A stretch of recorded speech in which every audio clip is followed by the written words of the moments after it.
Hey, what's up everyone? This is AlphaFinx here, and I'm hopping into some gameplay with the Dream Pupppets deck. You know, like, who uses this deck, right? So, I figure I'll give it a try. Try to switch it up a little bit. Keep this hand right here. And you know what? Get the crab out. Now, whenever I play this deck, the only time I've ever lost is when they get these crabs out. That's the only time I ever get milled on these decks. So, I put both of those are in this deck right now. Looks like we're playing against the Green Pack Instinct deck here. So he's going to be getting out some big creatures here, so save. I just got a counter spell there, so I should hold on to that. The Dream Fracture. The problem is this tracker right here, he can fight any of my guys, so he can pick off my little dudes real easy. And there's not too many creatures in this deck that are, you know, 2/2s or 0/2 or whatever, so save the Dream Fracture right here. And then, you know, pop it out when you need it. I mean, of course, he already gets out his guy, you know, that he can kill every one of my creatures, but... well, we can work with this. Alright, so keep making him take cards off his library, toss them in the graveyard. And now I get this Ether Adept here, and I can return... this will slow him down a turn here, so I can return any creature to his hand. So I'll return the Tracker. And that means, you know, he's got to play that again. He's going to have Summoning Sickness, and it's going to basically waste a turn for him. Slowing him down a little bit, keep milling him. And he gets the Tracker back out, of course.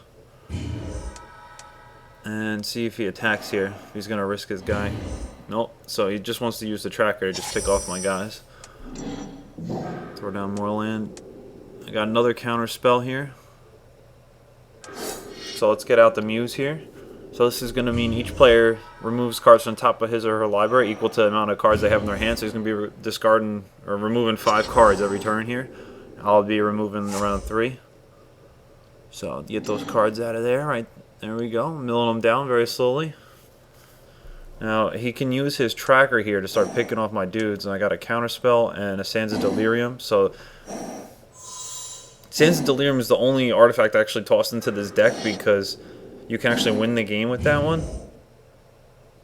So he used the Tracker, and he picked off my crab that was milling him. I didn't put those other artifacts like Grindstone and stuff. It takes too long to use and you don't really win the game with them. And luckily I get my 1/1 that becomes a 5/5 flyer, and that's like the powerhouse of this deck. Like without that card, this deck would just be nothing. So I'm going to attack with this guy, see if I can get him to block. He shouldn't block, because he can just use the Tracker next turn. Alright, so he lets it through, so I'm dealing some damage. Now he's got to worry about it, though, because I have a 5/5 flyer, and he doesn't really have any solution for that. And if he plays a good card here that he can use the Tracker and kill my 5/5, I'll Dream Fracture it or Counterspell it, and he won't be able to get it in play. And we'll just keep milling his deck down. And he should be killing the Muse here. Let's see what he does.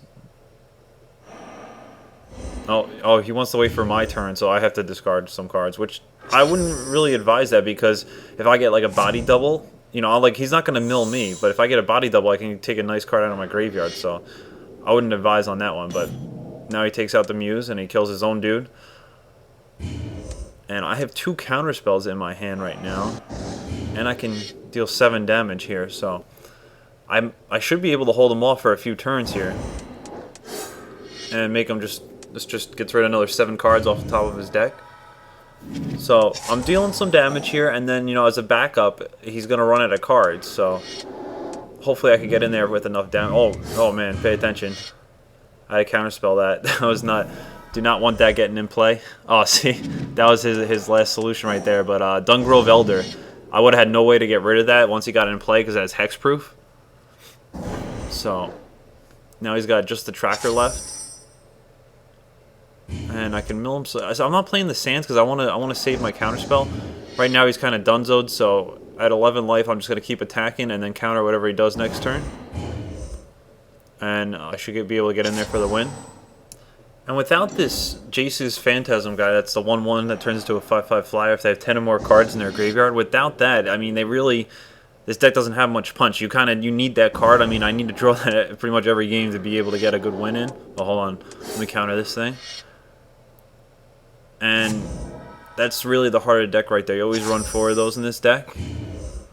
And now I can swing in here for the win. For the win.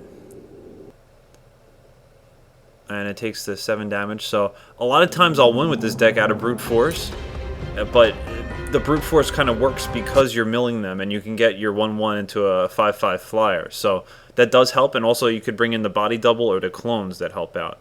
So that's pretty much how I win with this deck. You know, it's a mixture of milling or, you know, hitting them with the flyers. I hope you guys enjoyed watching the video. I have some other videos up on my channel if you want to check them out, and also you can also click in the link right here. And this is some gameplay with the Obedient Dead deck that I revamped now, and it's playing against the red burn deck. So you can check that out right there. And once again, guys, thank you for watching. This is AlphaFinx, and I'm out.